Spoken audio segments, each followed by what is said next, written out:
Sewage has been plaguing our rivers and oceans of late, and we've been getting more and more questions about it. So we hooked up with pro surfer and ocean champion Lucy Campbell to ask about her experiences and what we can all do about it. She is an absolute rock star, so we hope you enjoy it. Okay, Lucy, as a professional surfer, what's your experience of sewage been like?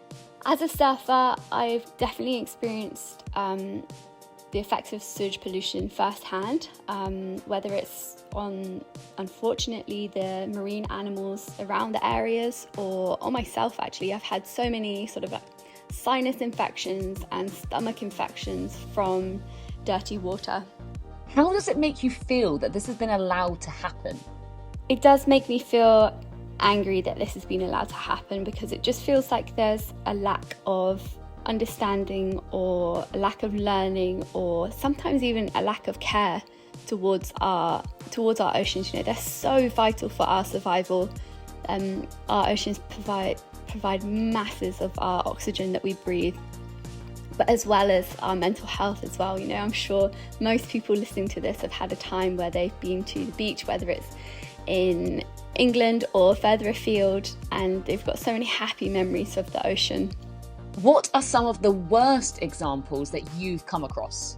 The worst examples of plastic pollution I've seen would be off the coast of West Africa.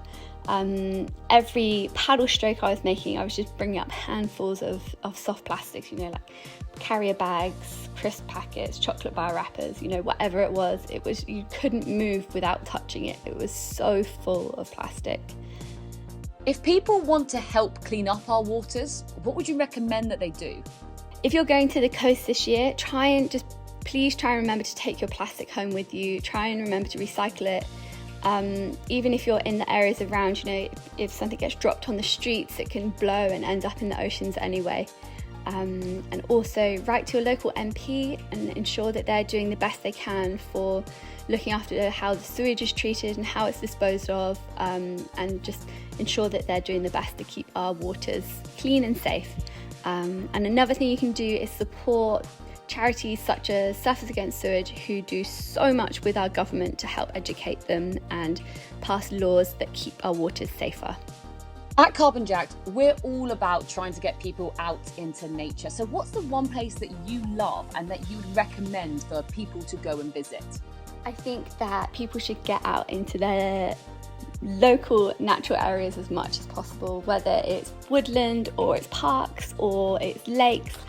Just spending time out in the nature is one of the most important things for our mental health. And if there's one place I could recommend, it would 100% be the coastal cliff paths. Whether it's in Cornwall and Devon or further north, they're just so stunning to stand and look out over all the rugged cliff tops.